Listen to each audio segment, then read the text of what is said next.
What's up YouTube, it's Coach Kyle and welcome back to another video. You know that I'm next up, trying to be the best of my confidence, been making me bigger from the neck up. Doing this a sport, when I drop, need my press. If I won't ever stop till I'm on top, I can't mess up, yeah. What's up YouTube and welcome back to Coach Kyle. Today I'm bringing you my match preview of Chelsea's 6-1 win in the Carabao Cup second leg semi final against Middlesbrough, and all I have to say about that is that's more like it.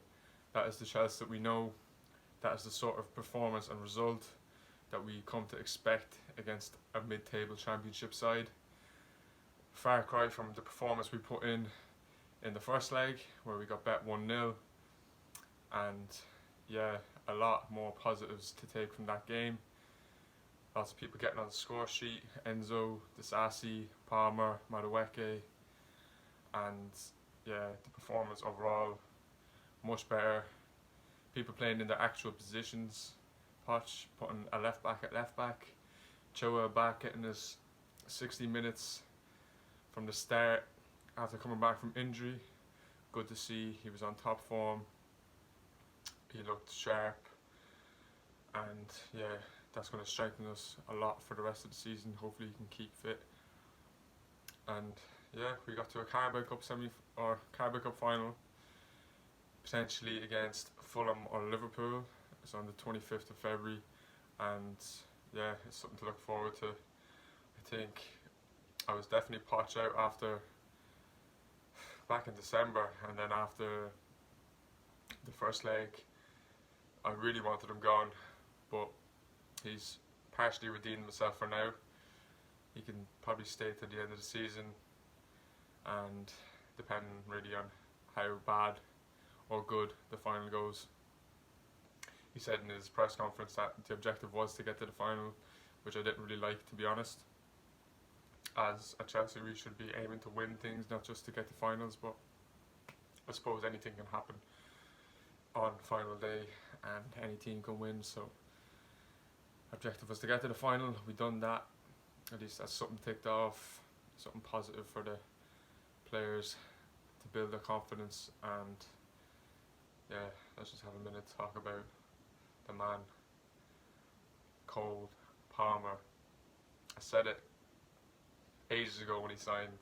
I said Cole Palmer before he even played a game for Chelsea, and yeah, whatever, everyone's just running with it now. They can do what they want. Even he is with the celebration, you know. But yeah, he's something else. 20 goal contributions now in like 26 games, I think. He's just a star player for us. Everything he does is just class. Even probably one of my favourite goals from his was last night. Gallagher down the left hand side, played really well when he came on as well. Got a much deserved rest, but he was full of energy when he came on. He was down that left hand side, dribbles past his man, takes it to the byline, cuts it back to Palmer. First time finish on his right foot. The technique to put that in, the power, just the composure. It fell to the perfect player. If that was any other of our players, really, Sterling, Broja, I wouldn't have been as confident that they would put that in the net. But as easy as you like for Cole Palmer, just pull back, simple, into the net. No even doubts about it. And yeah, it was a very good performance. A couple of youngsters got on. Alfie Gilchrist got a nice half hour, which was nice to see, and Leo Castledine came on near the end of the game. But we were 4-0 up at half time. I was kind of expecting to see a few more youngsters maybe sooner than that, but we can't really complain. Madueke came on at half time for Mudryk, who didn't have the best of halves, to be fair. He just was kind of running into trouble a lot, losing the ball with loose dribbles, and yeah, not his best game for sure. But we started with a strong team and we needed to win, so I don't blame Poch for that. He gets some praise for his management in this game. But looking at the performances altogether, we were pretty solid at the back. Petrovic didn't have much to do, but he did concede one, so I'll probably just give him 6 out of 10. Disasi, playing at right back, got himself a lovely goal, and Antonio Rudiger-esque run. He just charges up the pitch with power and gets the ball back from Palmer, I think it was. And what a finish, to be fair, for a centre back playing right back, marauding up the pitch like that. You know, it's not his natural game, and he done really well. It was a great run, and I'd probably give him 7.5 out of 10. Had a good solid game. Then going into the centre backs, Thiago Silva and Colwell. Was delighted to see Colwell back at centre back after playing left back for so long. And he just looks way more comfortable there. Him and Thiago had a solid game.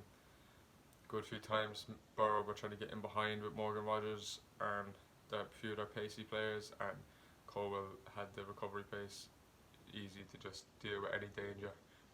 So I'd say I'd probably give him and Silva a joint rating of 7 out of 10. Then we go to Chilwell at left back. As I said, his return from injury, very impressive. He looked sharp, he looked quick, not sluggish in the slightest. So I'd probably give him a 7 as well. That ends the defence. Then going into the midfield, we have Caicedo and Enzo. Caicedo had a quite enough game, to be honest. I didn't really see much from him, so I'll probably just give him a 6.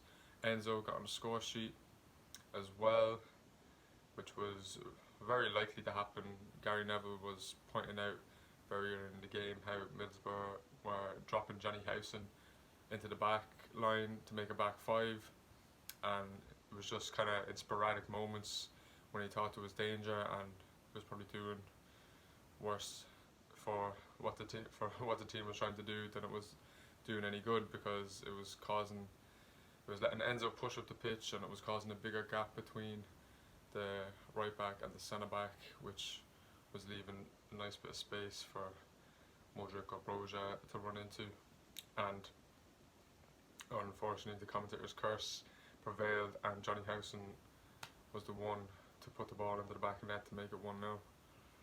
And yeah, Enzo was looking dangerous a lot in this game, and he timed his run brilliantly for his goal. He made a run towards the near post. Howson was marking him, followed him, and then he just pulled back, and the ball came to his foot, and he just slotted it in. It was great to see. I'd like to see Enzo getting a few more goals from his position, but he had a good performance. Probably give him an 8 out of 10. Then going into the 3 attackers behind the striker, we had Sterling on the right, Palmer at cam, and Mudryk on the left. Sterling had a decent game, quite enough as well. He might have got a couple of assists, but like nothing major really from him. No mad runs or drives into the box, getting shots off. So he had a fairly quiet game. I'll probably give him a 7 as well, same as Chilwell and the 2 centre backs. Then Cole Palmer, you know what the boys like. On the match performance, give him a 9 out of 10, easy. And then on the left, we had Mudryk. As I said, scrappy game, showing his inexperience, his lack of football IQ. You know, he's very good technically, but then sometimes I think he'd just be too fast for his own mind sometimes, and the ball just does its own thing. And yeah, he does have a lot of heavy touches, gives the ball away, but he's a danger man though. As soon as the ball gets to him, you know, people are in a bit of a state of panic, and you know, he's probably in a state of panic himself the way he plays, but he can be effective in some games, but this game was just not the one for him. Rav van der Berg, I think, is the right back for Middlesbrough. He had a solid enough game. To be fair, out of all the defence, he probably was one of the best. And yeah, so I'll probably give Mudryk 5 out of 10. Probably the worst performance on the pitch. And then up front, before we do that, Madueke got 45 minutes as well, so we'll just do his rating. He got on the score sheet, much better performance than Mudryk. He's been playing actually really well. The last few opportunities he's gotten a couple of goals, and his dribbling is very dangerous, a lot more controlled than Mudryk's. But yeah, I like Nani. Got on the score sheet, a decent goal, cutting inside and just slotting it home. From the right hand side, so I'll probably give him a 7.5 out of 10 as well. And then up top we have Broja. I don't know. I remember Broja before the injury, and he was a menace. The pace, the power, the strength, like he was clinical. He had good shooting, you know, loads of confidence, and now he just looks like half the player he was. You know, he still tries to get around, but it just doesn't look the same. And obviously he was the one that was on the ball before the own goal was scored. The ball was pulled back to Broja from Sterling, I think, and he was trying to get a shot off, but like, as I said, it was very kind of awkward. Like a clinical striker probably just would have took that first time, bam, bottom corner, no questions asked. That's why Benzema, if we're linked with him at all, bring him in. It makes such a difference to this team. He'll score mad amounts of goals because we create so many chances, and we just need a bagsman up top to finish them off. But yeah, Broja is far from Benzema, and he took kind of a heavy touch. The ball was going to come down to him on the volley, and he probably would have scored. I hope he would have scored. But Johnny Howson comes rushing in with his studs, hits the ball into the back of the net, and that was 1-0. But yeah, other than that, Broja, very quiet game. Scored 6 goals and your striker doesn't get on the score sheet. It's not a great sign either. So I'd probably give him, yeah, he's probably down there with the Mudriks and the Petrovic's. I'll give him a 5.5 out of 10. Definitely room to improve on that front. And then Alfie Gilchrist, didn't really see too much from him. He doesn't really put a foot wrong. I'd probably just give him a solid just 6.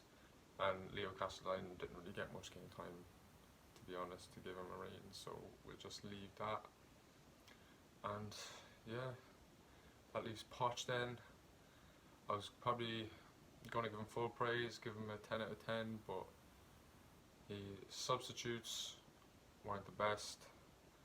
Well, they were grand, but he could have made them maybe a bit earlier, freshened up the team a bit, you know, rested some key players for the game against Villa on Friday. But you know, we got a big win, went to a final, can't really put too much on him. We can see the 1 goal, so knocks his rating down a bit, so I'll probably give him a 9 out of 10, same rating as Cole Palmer. Bit more impressive from Poch, as I said. I'll keep faith with him until the end of the season. We might have maybe a rethink on the 25th after the final, depends on what happens, but yeah, I'll give him to the end of the season anyway, and then bring in my GOAT, the special one, and we could really do some serious things. I think a lot of people have no faith in Jose, thinks that he's lost it, like, but I think that's far from the truth. He's a serial winner, and I heard something the other day that he makes teams that don't win something, and this is a whole new club, whole new team with this Chelsea team and the new ownership. So if you could come in and get us our first trophy under the new ownership, if Poch can't on the 25th, you know, I'm not saying that he won't. Hopefully Fulham do us a favour tonight and we have a West London derby for the final, and I'd be a lot more confident in us beating Fulham than Liverpool, who are going very strong this season, looking like they could win the Prem, and the Carabao Cup would be a big boost to their belief. But yeah, that's the review for today. I know I haven't been too active on this channel recently, but no, I'm trying to get myself back together, get my mind right and stay consistent, so just a bit of patience, have faith in me. Thanks for all the support on all my videos, I really do appreciate it. And yeah, if you enjoyed this video, make sure you drop a like, subscribe. I've been Coach Kyle, peace out.